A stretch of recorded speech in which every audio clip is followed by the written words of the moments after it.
Who do you think will be the first trillionaire? Will it be Tesla CEO Elon Musk, or perhaps Amazon founder Jeff Bezos? As it turns out, these billionaires are actually way behind the ball. As early as 10 years ago, there were already millions of trillionaires in the small African country of Zimbabwe. Of course, a trillion Zimbabwean dollars won't buy you much. You'd be lucky if it can get you a full loaf of bread. Today, we're looking at the episode of hyperinflation in Zimbabwe in 2008, which devastated the once thriving economy and destroyed the wealth of millions of citizens. To understand the hyperinflation of Zimbabwe, we first have to understand the country's history. Zimbabwe is a country in Central Africa, home to some of the world's most beautiful scenery. The Victoria Falls, which is the tallest waterfall in the world, sits at the border of Zimbabwe and Zambia. Originally colonized by the British Empire, Zimbabwe finally achieved independence in the 1980s. Throughout the 80s and early 90s, Zimbabwe was off to a good start and it looked like they were on a long path to prosperity. The favorable climate made it an ideal place to grow crops such as wheat and tobacco, which they exported in large quantities. Free from colonial restrictions, the private sector started to develop and the standard of living steadily rose for average people. However, in the early 1990s, Zimbabwean President Robert Mugabe made some fateful policy errors which sowed the seeds for the country's eventual hyperinflation and economic collapse. He implemented a land reform policy that expropriated the farmland of white farmers and gave them to native Zimbabwean residents. The rationale of the policy was to return the land to its rightful owners. During Zimbabwe's colonial period, British colonists took the land from the native people to create their own plantations. Even after colonialism ended, much of the farmland was still controlled by the descendants of the white colonists. However, the land reform had some severe unintended consequences. The native farmers who took over the land often had little experience and lacked access to advanced farming equipment. Furthermore, the land reallocation program was subject to rampant corruption. Much of the land was given to political allies of Mugabe, even if they did not have the ability to properly farm it. The results were catastrophic. Without proper know-how, food production started to decline by double digits, and there were frequent food shortages. Tobacco production, which had been an important driver of exports, also suffered large declines. With exports diminishing, the Zimbabwe dollar started to depreciate rapidly against foreign currencies, causing prices of imported goods to increase. The decrease in food production and currency depreciation led to declining living standards for the people and frequent famines. But despite these issues, the country was not yet experiencing hyperinflation. This would only come later. In 2001, the Second Congo War broke out, with rebel forces trying to unseat the existing government in the country. The war was one of the most deadly the continent had ever seen, with more than 5 million deaths by the end. Zimbabwean President Robert Mugabe was a political ally of the Congo government, so sent military forces to help them fight the rebels. At the peak, he sent over 12,000 Zimbabwean troops to the Congo and invested heavily in state-of-the-art war equipment. The Congo War was a bloody affair with intense guerrilla fighting and jungle warfare. After 2 years of involvement, Mugabe gave up and ordered his forces to return home. The war cost a lot of money, and the country's meager tax revenues were not nearly enough to fund it. In order to pay soldier salaries and purchase equipment, Mugabe resorted to printing money. This would be the start of the hyperinflation. By 2001, inflation had crossed the triple-digit milestone, with consumer prices increasing 112%. Retirees' savings were wiped out and the majority of the population was forced into abject destitution. The inflation caused the Zimbabwe dollar to depreciate, making foreign goods extremely expensive.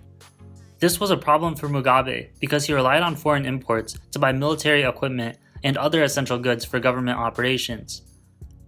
Instead of reforming monetary policy to reduce inflation, Mugabe decided that to solve the problem, he would just print even more money.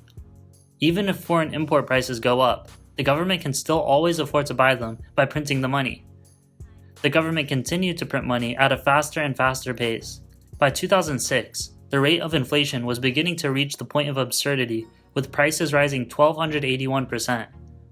When inflation becomes so high, it becomes difficult to make daily purchases. Citizens had to carry bundles of cash worth millions of dollars just to make small purchases such as fruit and bread. People's nominal wages were increasing as well, but not fast enough to keep up with the inflation. You might receive $1 billion for your weekly paycheck, but by the end of the week, prices had risen so much that the $1 billion now becomes almost worthless. By the mid-2000s, hyperinflation had become a major problem. With prices rising so fast, it became almost impossible to make any investments or long-term planning. With the value of wages degrading so rapidly, working a job became a fool's errand and unemployment reached as high as 80%. The economy barely ceased to operate, with people resorting to hunting and scavenging for food. Mugabe saw the economic conditions of his country were unsustainable and knew something had to be done. However, he refused to stop printing money. With 80% unemployment, the country's tax revenues were almost non-existent. The only way the government could fund its operations was by printing more money. So he thought of a simple solution. He just outlawed inflation. It became illegal for a store or a food market to raise the prices of their goods. He went as far as even sending some bakers to jail for 4 months for the crime of raising bread prices. Obviously, this policy was a complete disaster. With stores unable to charge fair market prices, they had no way of making any profits. They did not have the money to purchase goods to stock their shelves, and there were widespread shortages of essential items. Within a few months, the price-fixing policy became obviously unworkable, and Mugabe was forced to abandon it. By 2008, inflation had increased so fast that it had to be measured in scientific notation. The estimated inflation rate for 2008 was 2.315 times 10 to the 9th power. Prices were sometimes increasing tenfold on a daily basis. It had gotten to the point where the Zimbabwe dollar was basically a useless piece of paper. To make calculations easier, the government started issuing notes with higher and higher denominations. They started with $1 million notes. When those became worthless, they moved to $1 billion notes. And finally, they started issuing the infamous $100 trillion note. By 2008, the government was creating $170 trillion every week. They were printing money so fast that they would frequently run out of paper for new bills. But the people had finally had enough. They started paying for transactions with foreign currencies, such as US dollars, which were smuggled in. People without access to foreign currencies resorted to old-style barter systems where they would trade livestock and clothing items with each other. Mugabe's infinite money printing experiment had finally failed. No matter how many $100 trillion bills he printed, they could not buy him anything because nobody would accept them as payment anymore. In 2009, Mugabe finally threw in the towel and stopped printing money. The people were now allowed to use foreign currencies such as the US dollar or Chinese yuan to make transactions and pay taxes. With the US dollar being the currency of transaction, people finally had the confidence to go back to work and start selling goods in markets. With the newfound stability, the economy slowly started to recover. In 2008, Zimbabwe's GDP per capita fell to a trough of $347 per year, or less than $1 per day. After they abandoned their own currency and started using US dollars, the economy recovered rapidly, with GDP per capita quadrupling to almost $1,500. The tale of the Zimbabwe hyperinflation is a cautionary tale of what can happen if you leave the money printer on for too long. Alright guys, that wraps it up for this video. What do you think about the Zimbabwe hyperinflation? Do you think anything like this could ever happen in the US? Let us know in the comments section below. As always, thank you for watching and we'll see you in the next video.